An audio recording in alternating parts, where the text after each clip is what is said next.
Bonjour, c'est Jules Lavie pour Code Source, le podcast d'actualité du Parisien. Le 13 avril, le Parisien a fait le portrait d'une professeure de chant et coach vocal âgée de 100 ans. Raymonde Viré, qui vit à Paris, s'est lancée dans cette activité au début des années 70 et aujourd'hui encore, elle continue de donner des cours à des dizaines de personnes, dont plusieurs stars comme les comédiens Jacques Weber et François Morel.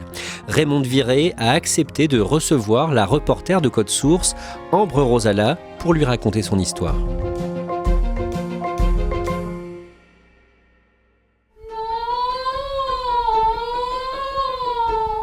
Raymonde Viré habite dans le 5e arrondissement de Paris, dans un appartement près de la place Monge. Quand je la rencontre, elle porte une robe à fleurs et un long gilet rose.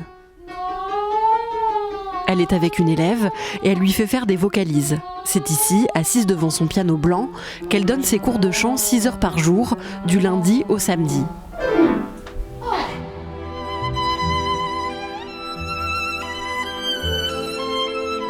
Raymonde Viré est née le 12 avril 1924 à Saint-Martin-de-la-Place, un petit village du Maine-et-Loire. Elle a une grande sœur qui a 1 an de plus qu'elle. Comme leur père est militaire, toute la famille déménage régulièrement. Ils s'installent à Palaiseau, en Essonne, quand Raymonde est enfant. Et quand elle a 8 ans, elle dit à ses parents qu'elle aimerait jouer du violon. Mes parents m'ont offert un très beau violon et j'ai pris des cours de violon tous les jours pendant des années. Parce que ma prof de violon habitait à côté de chez mes parents. Je jouais bien et c'est vrai que j'aimais beaucoup le violon. Et après, à 14 ans, j'ai fait partie d'un orchestre philharmonique. Le 1er septembre 1939, l'Allemagne envahit la Pologne et déclenche la Seconde Guerre mondiale en Europe. Le père de Raymonde, qui est militaire, est mobilisé et quitte le foyer familial pour rejoindre le front. Raymonde, sa sœur et sa mère restent seules à Palaiseau. On manquait de tout. Il fallait faire la queue à 4 heures du matin. Il y avait un camion qui arrivait qui nous vendait du pâté de sardines. C'était une horreur. Il y avait du pain en maïs. C'était du bois au bout de 5 minutes. C'était très, très, très difficile. C'était épouvantable. C'était cette période... je n'en parle jamais. J'essaye d'enfouir ça.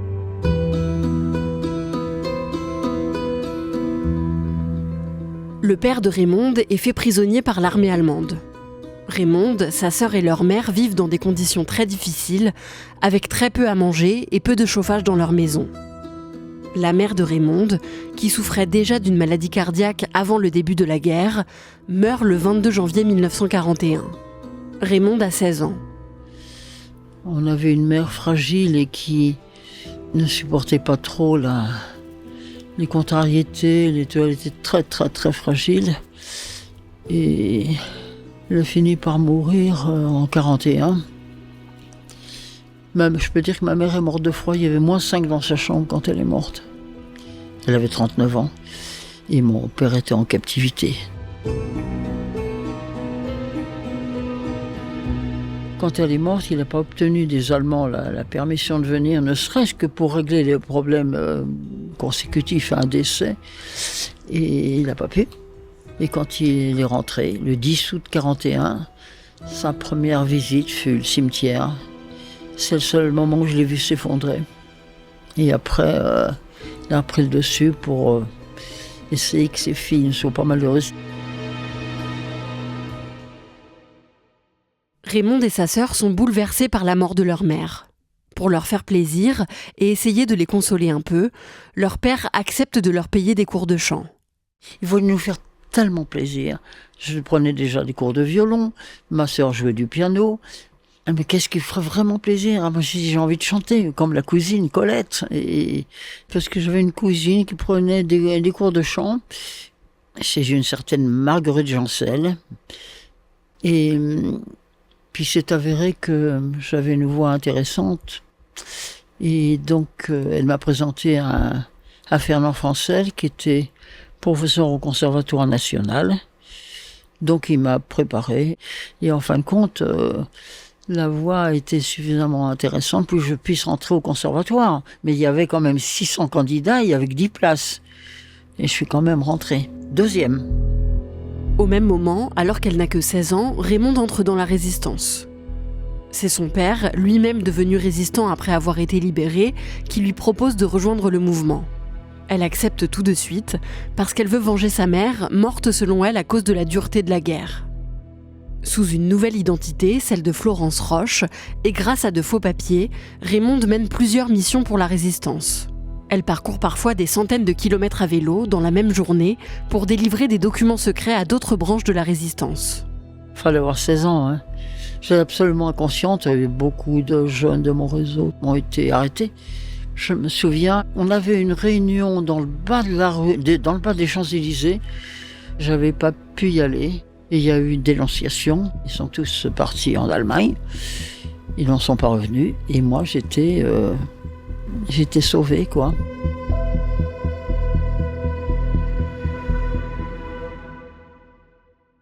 Raymonde partage sa vie entre le Conservatoire national et ses missions pour la résistance. Elle chante pour la première fois sur scène à la fin de sa première année au Conservatoire, en 1942, à la Gaîté Lyrique à Paris.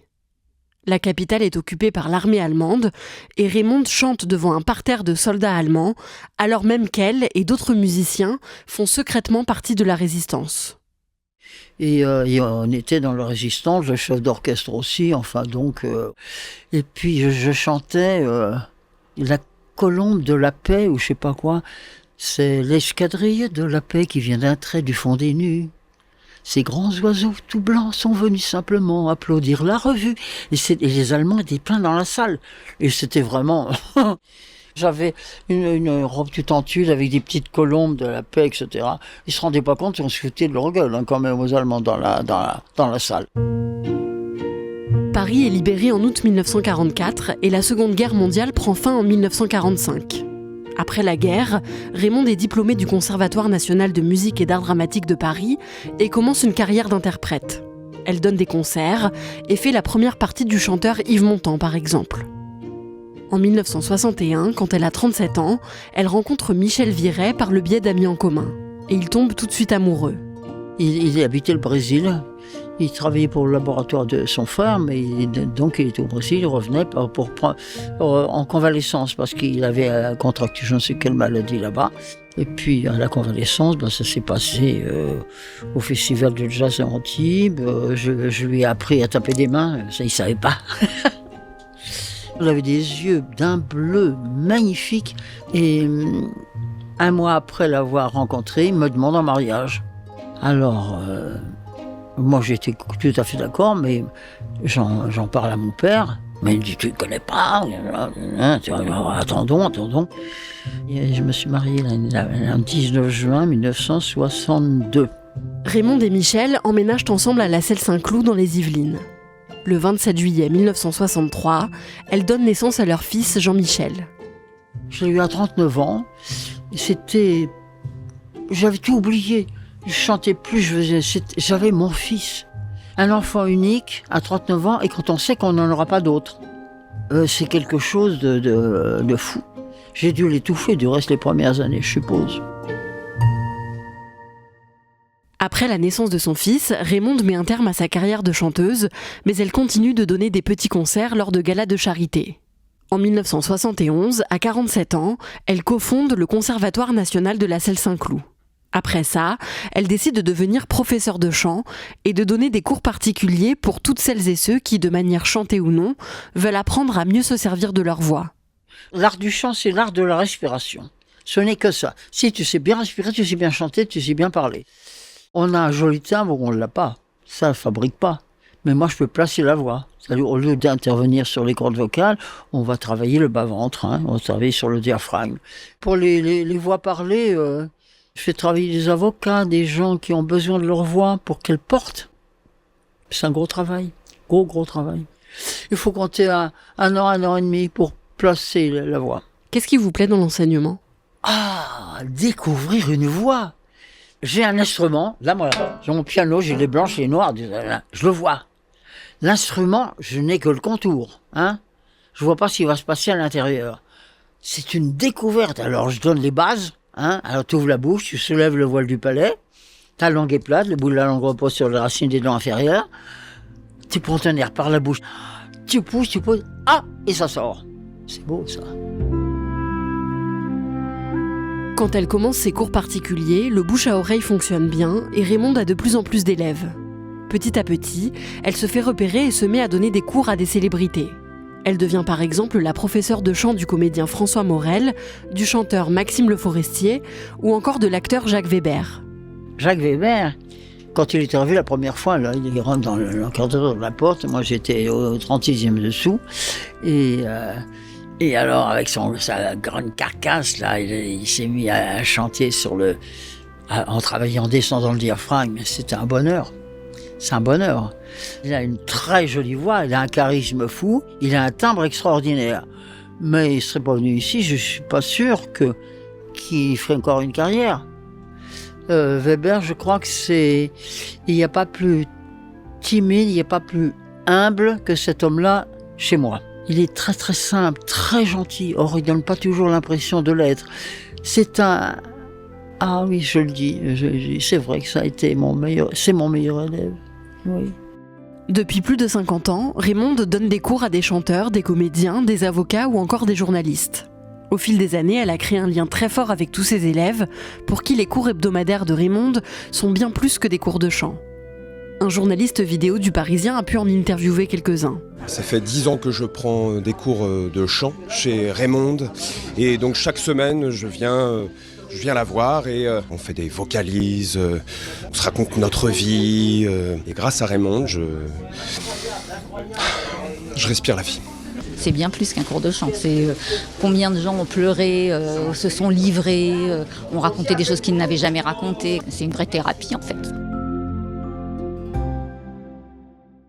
Raymonde ne se contente pas de faire des vocalises avec ses élèves. Elle discute avec eux, les écoute et les amène à se livrer à elle. Dans cet extrait de la série documentaire Le cœur du village, diffusée en 2013 sur France 3, on l'entend par exemple découvrir la voix de Stéphane et en parler avec lui. Allez, vas-y, allez. Ta mue s'est passée à quel âge? Je n'ai pas trop de souvenirs. Parce qu'on a un petit décalage entre ta voix parlée et la voix chantée. Ouais, la voix chantée qui est aiguë. C'est intéressant. À l'école, tout s'est bien passé? Tes études? Je peux dire non. Non, ça s'est pas très bien passé. Ah. C'est que je suis parti à 14 ans interne, très loin de chez moi. Je restais 15 jours dans un pensionnat privé. Alors voilà, il y a 14 ans, je pense que ça m'a un peu décapsulé. C'était chez Alors, il semblerait que ces 14 ans loin de chez toi t'ont marqué pour la vie, je crois. Moi, je crois. Je crois qu'il y a eu un petit... Surtout qu'il y a eu des soucis à l'internat, donc je crois qu'il y a eu... Je l'ai là, je l'ai là. Cette voix d'enfant, en fin de compte, tu te la gardes quelque part, t'as pas envie de t'en séparer, mais c'est pas ta vraie voix. Donner un cours, il faut seulement que l'élève se livre complètement. Je sais s'il me raconte des histoires ou si c'est la vérité.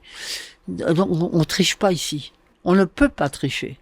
La voix, c'est le reflet de ta personnalité et oui, rien qu'à la voix, parler ou chanter, ça c'est très très vite, je décèle très vite, oui vraiment. Bonjour madame, ça va bien ma chérie? Ah oui, ça va très bien. Mais non, c'est pas vrai. Allez, raconte. J'obtiens plus par le chant, par le travail de la voix, que certains psychothérapeutes, que des élèves vont voir des fois, et après ils laissent tomber les psys pour rester qu'ici. Ah oui, ça c'est très très fréquent. Et eux, ils vous apportent aussi beaucoup? Ah oui, alors, j'ai perdu mon mari, mon fils. Mon fils malheureusement est décédé l'année dernière. Il avait 59 ans. Mais 59 ou 3 mois, c'est pareil. On ne s'en remet jamais de la mort de son enfant. Mais la perte de mon fils, je m'en serais pas remise si j'avais pas eu les cours. Ça, c'est sûr. Le 12 avril 2024, Raymonde fête ses 100 ans. Alors qu'un de ses élèves, le comédien Emmanuel Noblet, vient prendre un cours chez elle comme chaque semaine, il lui demande de venir regarder quelque chose par la fenêtre. On me dit, il y a du monde dans la rue, il y a du bruit, je vais voir, tu viens avec moi voir? Bon, je m'en fous, moi, on va voir ce que c'est. Oh si, viens voir. Et puis il y avait une 50aine d'élèves.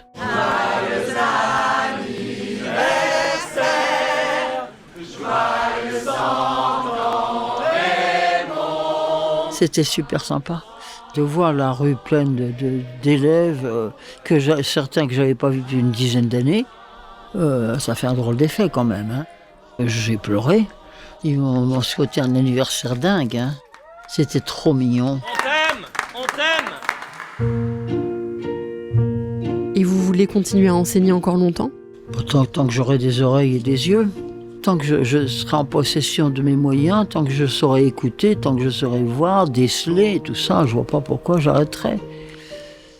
Tant que je serai en vie, quoi. Je me vois pas m'arrêter. Pour faire quoi, grand Dieu ? J'ai pas envie du tout. Et puis, c'est vrai que j'ai 100 ans, d'accord, mais je les sens pas. Je me sens bien, je me sens à ma place, en tout cas. Je crois que je peux encore être utile. Quand on a un élève qui réussit bien, c'est un bonheur, hein, quand même.